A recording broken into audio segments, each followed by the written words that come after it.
2027 AFC Asian cup ফুটবলের বাছাই পর্বে সি গ্রুপে পড়েছে বাংলাদেশ, যেখানে ভারত, হংকং এবং সিঙ্গাপুরের বিপক্ষে হোম অ্যান্ড অ্যাওয়েতে মোট 6টি ম্যাচ খেলবে জামাল তোপুরা। চ্যালেঞ্জিং হলেও ভালো করার বিষয়ে আশাবাদী কোচ হ্যাভিয়ার ক্যাবরেরা। পাশাপাশি হোম অ্যান্ড অ্যাওয়ে ম্যাচের মধ্যে হোম ম্যাচগুলোকে বেশি প্রাধান্য দিচ্ছেন স্প্যানিশ কোচ।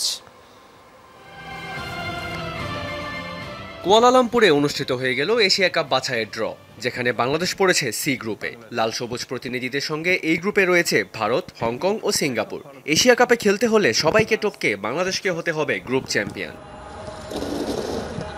বিষয়টি চ্যালেঞ্জিং হলেও জয়ের ব্যাপারে আশাবাদী বাংলাদেশের স্প্যানিশ কোচ হ্যাভিয়ার ক্যাবরেরা। সেই সাথে সেই গ্রুপে ভারতকে পেয়ে বেশ উচ্ছ্বসিত এই স্প্যানিয়ার।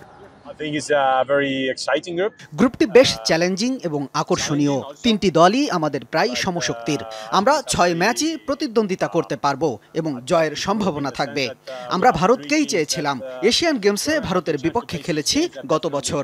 বাংলাদেশ ভারত ম্যাচ সবসময় ব্যতিক্রম। হোম এবং অ্যাওয়ে ভিত্তিতেই হবে এশিয়া কাপ বাছাইয়ের ম্যাচগুলো, তাই তো 3টি হোম ম্যাচকেই বেশি প্রাধান্য দিচ্ছেন বাংলাদেশ কোচ। বিশ্বকাপ বাছাইয়ে আমরা হোম ম্যাচে পয়েন্ট পেয়েছি ও ভালো প্রতিদ্বন্দ্বিতা করেছি অনেক কঠিন প্রতিপক্ষের বিপক্ষে।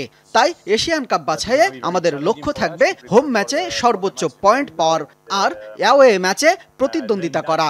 অ্যাওয়ে ম্যাচগুলোর আগে কমপক্ষে 3-4টি প্রস্তুতি ম্যাচ খেলতে চাই। গত বছর সৌদিতে 1 মাস ক্যাম্প করেছিলাম, এবারও সেই রকম কিছু চাই। এই ডিসেম্বরেই ক্যাবরেরার সঙ্গে চুক্তির মেয়াদ শেষ হতে চলেছে বাফুফের। তবে এশিয়া কাপের বাছাইয়ে বাংলাদেশের ডাগ আউটে থাকার ব্যাপারে আশাবাদী হ্যাভিয়ার ক্যাবরেরা। মেহেদি রিয়ান, যমুনা স্পোর্টস।